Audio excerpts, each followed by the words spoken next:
समान नागरिक संहिता यानी कि यूनिफॉर्म सिविल कोड आजकल आप लोग देख रहे हैं कि ये काफ़ी चर्चा में बना हुआ है। और मुझे लगता है कि इसके बारे में आप लोगों के पास एक सामान्य जानकारी होनी चाहिए। अगर आप लोग किसी एग्जाम की तैयारी कर रहे हैं, खासकर आप लोग यूपीएससी यानी कि सिविल सर्विस आईएएस की तैयारी कर रहे हैं, या फिर आप लोग किसी स्टेट पीसीएस की तैयारी कर रहे हैं, तो इसमें आपके प्रीलिम्स में भी क्वेश्चंस पूछे जा सकते हैं, मुख्य परीक्षा में भी क्वेश्चंस पूछे जा सकते हैं, और आपका इंटरव्यू में भी आप लोगों से इसके बारे में पूछ लेगा। और जो ज़्यादा चर्चा में टॉपिक रहता है उसी से क्वेश्चंस पूछे जाते हैं, ये तो आप सभी जानते हैं। और देखिए, बहुत सारे लोग कंफ्यूज हैं इसको लेकर, बहुत सारे लोग इसके पक्ष में हैं, उन्हें इसमें कमियां नहीं दिखती हैं। इसकी जो आप देखिए चिंताएं हैं, वो चिंताएं दिखनी बंद हो जाती हैं, और जो इसके विरोधी हैं उन्हें अच्छाइयाँ दिखनी बंद हो जाती हैं। और हमारे देश में आप देखते हैं कि न्यूट्रल होकर कोई नहीं सोचता है, यानी कि जिस तरह से आप देखते हैं कि एक सिक्के के दो पहलू होते हैं, उसी तरह से आप देखिए इस कानून के भी दो पहलू आप लोगों को देखने को मिलेंगे। उसमें कुछ लाभ भी आप लोगों को देखने को मिलेंगे, और कुछ आप देखें उसकी चिंताएं देखने को मिलेंगी कि अगर वो सही तरीके से लागू नहीं हुआ तो परेशानियां भी खड़ी हो सकती हैं।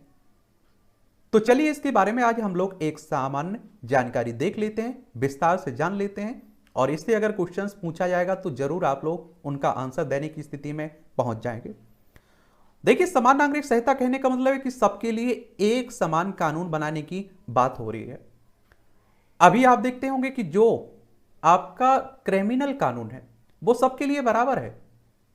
अगर कोई किसी को चोट पहुंचा देता है, कोई किसी को की हत्या कर देता है, तो आप देखते हैं कि एक कानून के तहत सभी पर एक समान आप देखते हैं कि कानूनी प्रावधान लागू होते हैं, चाहे वो किसी भी जाति से हो, किसी भी धर्म से हो।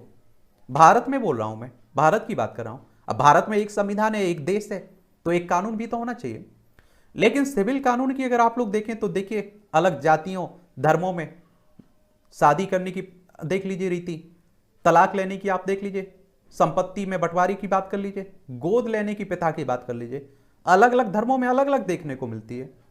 तो उन्हीं की बात हो रही है।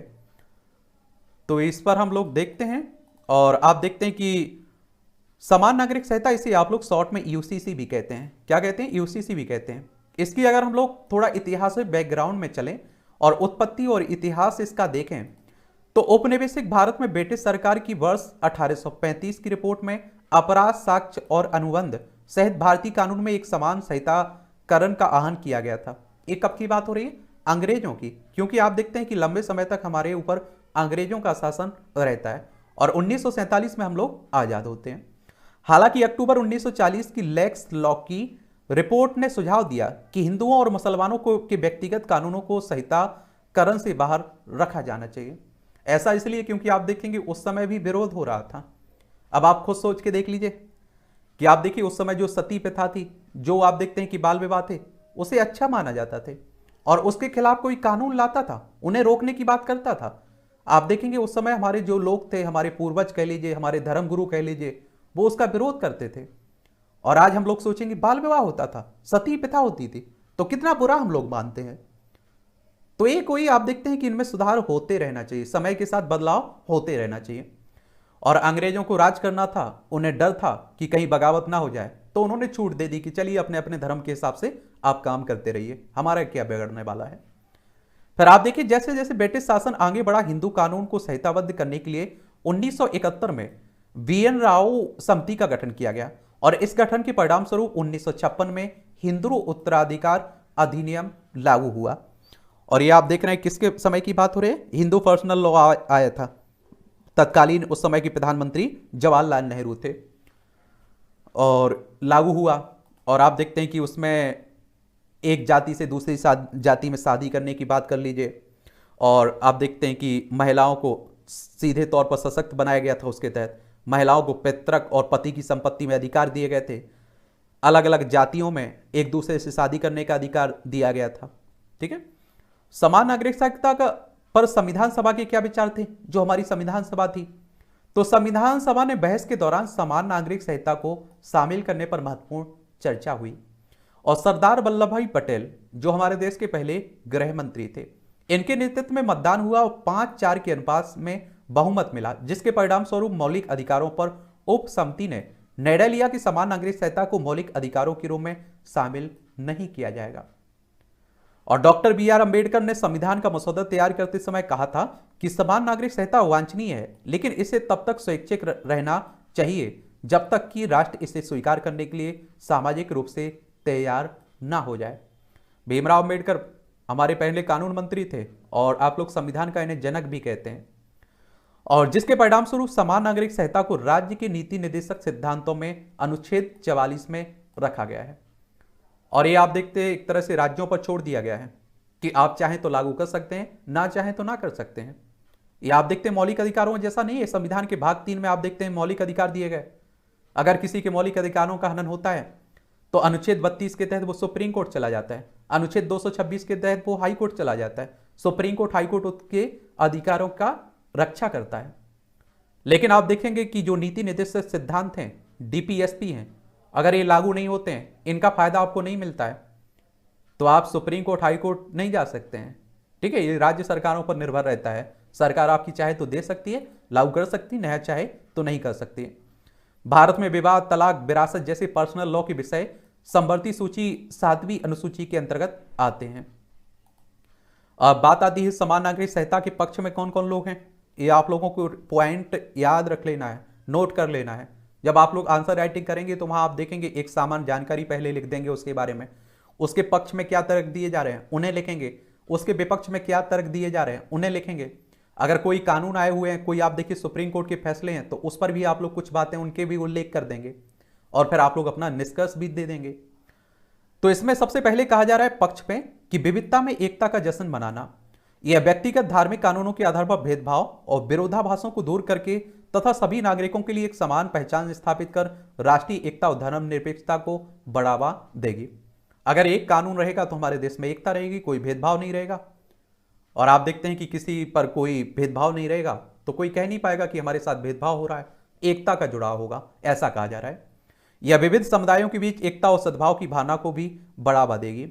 उदाहरण स्वरूप यूसीसी बिना किसी कानून, बाधा या सामाजिक दुष्प्रभाव के अंतर धार्मिक व्यवहार और संबंधों को सक्षम बनाएगा। अब आप देखिए एक जाति से दूसरी जाति, एक धर्म से दूसरे धर्म में आप शादी भी करते रहेंगे, कोई परेशानी नहीं होगी। इसमें सबसे बड़ी बात की जा रही महिलाओं की सशक्त होने की बात, महिलाओं की स्थिति की सुधार की बात।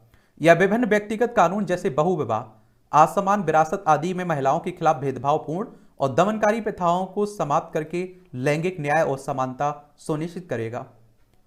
अब आप देखिए एक महिला एक से ज्यादा पुरुष नहीं रख सकती है, शादी नहीं कर सकती है, लेकिन एक पुरुष एक से ज्यादा 2-3 शादियां कर सकता है, तो उस पर क्या लगेगी? रोक लगेगी। आप देखते हैं इस तरह की शादियां होती तो महिलाओं के साथ भेदभाव हो रहा है ना, महिलाओं को कोई अधिकार नहीं है इसमें, तो उनके अधिकार मिलेंगे और एक तरह से इस पर रोक लगेगी। अभी आप देखते हैं कि बंटवारे में देख लीजिए, संपत्ति के बंटवारे में वो परेशानी देखने को मिलती है, तो वो भी खत्म होगी। और पुरुषों के समान, लड़कों के समान लड़कियों को एक तरह से अधिकार देने की बात हो रही है, तो महिला सशक्तिकरण की बात हो रही है। कानूनी दक्षता के लिए इसे सरल बनाना। भारत की वर्तमान कानूनी प्रणाली जटिल और अतिव्यापी व्यक्तिगत कानून की अधिकता है और जिससे भ्रम और कानूनी विवाद पैदा होते हैं। अब आप देखिए अलग अलग कानून हैं, अलग अलग बातें होंगी। अब सुप्रीम कोर्ट, हाई कोर्ट में जाएंगे तो अलग अलग बातें रखेंगे धर्म के हिसाब से, तो उसमें बड़ा झंझट रहेगा। अगर एक कानून रहता है तो सरलीकरण रहेगा, आसानी से लोग समझ पाएंगे और आराम से आप देखेंगे आपका समाधान हो पाएगा। एक यूसीसी विभिन्न कानूनों को एक ही कोड में समेकित और सुसंगत बनाकर कानूनी ढांचे को सरल बनाएगा और इससे स्पष्टता बढ़ेगी, क्रियान्वयन में आसानी होगी, न्यायपालिका पर बोझ कम होगा और जिससे अधिक कुशल कानूनी प्रणाली सुनिश्चित होगी। अभी हमारी न्यायपालिका को भी देखना पड़ता होगा कि इस धर्म का कानून क्या कहता है इसके बारे में। और जब आप देखिए कि एक ही कानून लागू हो जाएगा तो वो तो एक ही रास्ते पर चलेगा। एक ही कानून आप देखते हैं कि एक हिसाब से उसे न्यायपालिका देखेगी कि ये फैसला दे दिया, उसी के हिसाब से फैसले देते रहिए। फिर इसमें एक और पक्ष में तर्क दिया जा रहा है कि सफलता की वैश्विक कहानियों से प्रेरणा लेना। फ्रांस जैसे दुनिया भर के कई देशों ने समान नागरिक संहिता लागू की है और यूसीसी एक आधुनिक प्रगतिशील राष्ट्र का संकेत है, जिसका अर्थ है कि इससे जातिगत और धार्मिक राजनीति को रोका जा सके। और हमारे गोवा राज्य में देख लीजिए आप लोग, वहां लागू है। कभी आप लोगों ने सुना है कि किसी के साथ कोई भेदभाव हो रहा है, बवाल हो रहा है? तो ये सब इसके पक्ष में तर्क दिए जाते हैं। अब इसके विपक्ष में क्या लोग हैं जो विरोध कर रहे हैं, वो क्या तर्क दे रहे हैं, उन्हें देख लीजिए आप लोग। यूसीसी के विरोध में तर्क, तो अल्पसंख्यकों के अधिकारों को खतरा, और सबसे पहले यही कहा जा रहा है कि मुस्लिमों की 2 से ज्यादा जो शादियां करते हैं, 1 से ज्यादा, उन पर रोक लग जाएगी, तलाक लेने की प्रथा पर रोक लग जाएगी। एक आप देखिए मुस्लिम बड़े लीडर हैं, पॉलिटिशियन हैं, उन्होंने कह दिया कि हमारे यहाँ कॉन्ट्रैक्ट बेस्ड शादियां होती हैं और इसीलिए हम नहीं चाहते यूसीसी को। तो अल्पसंख्यकों के अधिकारों को खतरा, ऐसा दिखाया जा रहा है कि इनके यूसीसी आएगा तो मुस्लिमों के अधिकार खत्म हो जाएंगे। तो भारत की शक्ति उसके विविध समाज में निहित है और ये विविधताओं को समायोजित करने के लिए व्यक्तिगत कानून विकसित किए गए हैं। आलोचकों का तर्क है कि एकल संहिता लागू करने से अल्पसंख्यक समुदायों की सांस्कृतिक और धार्मिक स्वायत्तता कमजोर हो सकती है और जिससे अलगाव व हाशिए की स्थिति की भावना पैदा हो सकती है। अब आप देखिए विपक्ष जो इसका विरोध कर रहे हैं, आलोचक हैं, उन्हें महिलाओं की स्थिति भी तो देखनी चाहिए कि महिलाओं की इस धर्म में क्या स्थिति है। किसी भी धर्म की बात कर लीजिए, तो ये विपक्ष एक तरह से तर्क दिया जा रहा है विरोध में। न्यायिक बैकलॉग, भारत पहले से ही न्यायिक मामलों में एक महत्वपूर्ण बैकलॉग का सामना कर रहा है और यूसीसी को लागू करने से स्थिति और खराब हो सकती है। व्यक्तिगत कानूनों को एक कोड में सुसंगत बनाने के लिए आवश्यक व्यापक महत्वपूर्ण कानूनी सुधारों हेतु समय और प्रयास की आवश्यकता होगी और परिणाम स्वरूप इस संक्रमणकालीन अवधि के दौरान यूसीसी की संवैधानिकता को चुनौती देने वाले नए मामले के उभरने के कारण कानूनी प्रणाली पर बोझ बढ़ सकता है। और गोवा में यूसीसी को लेकर जटिलताएं, गोवा में यूसीसी के क्रियान्वयन की वर्ष 2019 में सर्वोच्च न्यायालय ने सराहना की थी। हालांकि जमीनी हकीकत राज्य की यूसीसी के भीतर जटिलताओं और कानूनी बहुलताओं को उजागर करती है और गोवा में यूसीसी हिंदुओं को एक विशिष्ट प्रकार के बहुविवाह की अनुमति देता है और मुसलमानों हेतु शरीयत अधिनियम का विस्तार नहीं करता है। यह पुर्तगाली और शास्त्रीय हिंदू कानून पर आधारित है। इसके अतिरिक्त कैथोलिक को कुछ विशेष अधिकार प्राप्त हैं इसमें, जैसे विवाह पंजीकरण से छूट, कैथोलिक पादरियों की विवाह को विकृत करने की शक्ति। यह भारत में व्यक्तिगत कानूनों की जटिलता को उजागर करता है और यहां तक कि उस राज्य में भी यूसीसी लागू करने के लिए जाना जाता है। और आप देखते हैं कि ये बात हुई है, इसके विपक्ष में भी तर्क दिए जा रहे हैं, तो ये पॉइंट आपको नोट कर लेना है। अब भारत में यूसीसी की दिशा में प्रयास क्या हुए, और आप देखिए अगर सरकार चाहे कानून बनाना तो वो ला सकती है, क्योंकि अभी अब वर्तमान में जो सरकार है उसके पास भारी बहुमत है। वो लोकसभा में उसके पास बहुमत है ही, वो राज्यसभा में व्यवस्था आराम से कर लेगी। और देखिए जो भारतीय जनता पार्टी, इसके 3 कोर मुद्दे रहे जब से स्थापना हुई इसकी 1980 से। एक आप देखते हैं कि 370 हटाना जम्मू कश्मीर से, वो हट चुकी है। राम मंदिर बनाना, वो बन रहा है, बन जाना तय है, लगभग कुछ काम महीनों के बाद शुरू हो जाएगा आपका। और अब आप देख सकते हैं उनके पास एक मुद्दा बचता है, यूसीसी, समान नागरिक संहिता, और ऐसा कहा जा रहा है कि 2024 के लोकसभा चुनाव से पहले इसे लागू करने की बात हो रही है गलियों में। तो इसमें आप देखिए सांविधिक प्रावधान, तो विशेष विवाह अधिनियम 1954, इस अधिनियम के अंतर्गत किसी भी धर्म के भारतीय नागरिक को धार्मिक रीति रिवाज से बाहर विवाह करने की अनुमति की बात की गई है। और यूसीसी की आवश्यकता की सिफारिश करने वाले सर्वोच्च न्यायालय के निर्देश, सर्वोच्च न्यायालय यानी कि सुप्रीम कोर्ट की बात हो रही है। और आप जानते हैं कि सुप्रीम कोर्ट हमारी संवैधानिक संस्था है, अनुच्छेद 124 के तहत स्थापना की बात की गई है। 28 जनवरी 1950 में स्थापना हुई थी और इसमें जो न्यायाधीश रहते हैं उनकी सेवानिवृत्ति की उम्र 65 साल रखी गई है। तो एक तो आप देखिए साहिबानो केस 1985, इसमें क्या हुआ था, साहिबानो बेगम बनाम मोहम्मद अहमद खान 1985।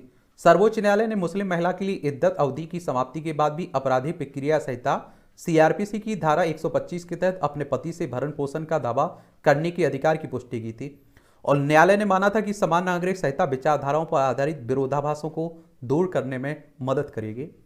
फिर आप देखते हैं कि सरला मुदगल बनाम भारत संघ 1995 का केस है और इसमें सर्वोच्च न्यायालय ने कहा कि एक हिंदू पति अपनी पहली शादी को समाप्त किए बिना इस्लाम धर्म अपनाकर दूसरी महिला से शादी विवाह नहीं कर सकता है। और इस मामले में भी कहा गया था कि यूसीसी इस तरह के धोखाधड़ीपूर्ण धर्मांतर द्विविवाह की घटनाओं पर रोक लगाएगी। एक आप देखेंगे कि क्या है, ये पाओलो कॉन्टिन्यो बनाम मारिया लुइजा वेलेंटीना परेरा, ये 2019 का है। ये सायरा बानू बनाम भारत संघ 2017 का है। सर्वोच्च न्यायालय ने 3 तलाक की प्रथा को असंवैधानिक और मुस्लिम महिलाओं की गरिमा समानता का उल्लंघन करा दिया था और इसने यह अनुशंसा भी की थी कि संसद को मुस्लिम विवाह और तलाक को विनियमित करने के लिए एक कानून का निर्माण करना चाहिए। तो ये 3 केस आप लोगों को याद रखना है। अब यूसीसी से विधि आयोग तक का रुख, तो आप देखें विधि आयोग की स्थापना कब हुई थी, ये आप लोगों को बताना है, ठीक है। गूगल की मदद लीजिए आप लोग। भारतीय विधि आयोग 2018, इसमें कहा गया कि यूसीसी इस स्तर पर ना तो आवश्यक है ना ही वांछनीय है, क्योंकि यह राज्य की सद्भावना के लिए प्रतिकूल होगा। और इसने यह भी सुझाव दिया कि व्यक्तिगत कानूनों में सुधार संशोधनों द्वारा किया जाना चाहिए, ना कि प्रतिस्थापन द्वारा। हाल ही में भारत के 22वें विधि आयोग ने यूसीसी के संबंध में सामान्य जनता के साथ साथ मान्यता प्राप्त धार्मिक संगठनों की राय और सुझाव लेने का निर्णय किया है, और उसके बाद हमारे प्रधानमंत्री ने बयान दिया है इस पर। तो ऐसा माना जा रहा है कि अब लागू करेंगे, ये मानेंगे नहीं।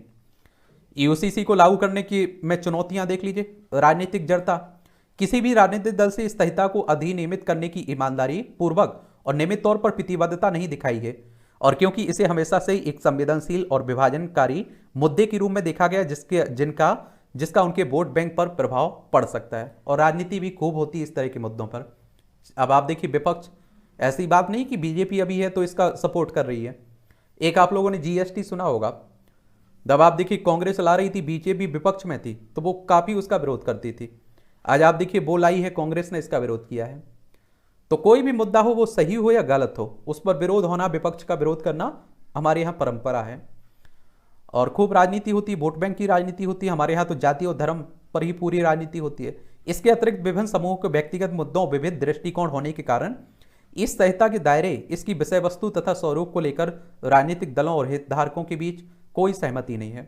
जागरूकता और शिक्षा का अभाव, अब आप देखिए मैंने बताया ना आप लोगों को कि बहुत सारे लोगों को तो इसके बारे में मालूम ही नहीं है। जागरूकता और शिक्षा का अभाव, भारत में बहुत से लोग अपने व्यक्तिगत कानूनों या सामान्य कानूनों के अंतर्गत अपनी कानूनी अधिकारों, दायित्वों के बारे में भी नहीं जानते हैं। बहुत सारे लोग तो आपके जो मौलिक अधिकार दिए गए संविधान के भाग 3 में, उनके बारे में भी मालूम नहीं है। उन्हें यूसीसी के लाभों और कमियों के बारे में, या फिर यूसीसी को अपनाने या अस्वीकार करने वाले अन्य देशों के अनुभव के बारे में भी शिक्षित नहीं किया गया है। वे अक्सर निहित स्वार्थ तत्वों, सांप्रदायिक शक्तियों द्वारा फैलाई गई गलत सूचना या प्रचार से प्रभावित होते हैं। उनके नेता ने कह दिया कि इसमें गलत है, तो वो कह देते हैं गलत है। उन्हें खुद का मालूम नहीं है, खुद का दिमाग नहीं है उनके पास, तो उसी की बात हो रही है। तो इतने पॉइंट आप लोग समान नागरिक संहिता के बारे में याद रखिएगा। अगर क्वेश्चंस पूछे जाएंगे तो आप लोग जरूर आंसर इनके देने की स्थिति में रहेंगे, ठीक है। आपका कोई सवाल हो, सुझाव हुआ करे तो बताया करिएगा। और देखिए एक काम है, हम लोग सामान्य ज्ञान के नाम से जो प्लेलिस्ट सूची बनी हुई है ना, इस तरह के जो चर्चित मुद्दे रहते हैं उन पर हम लोग बात अलग से करते रहते हैं, तो आप लोग बताया करिएगा और उन्हें वहाँ जाकर देख भी सकते हैं।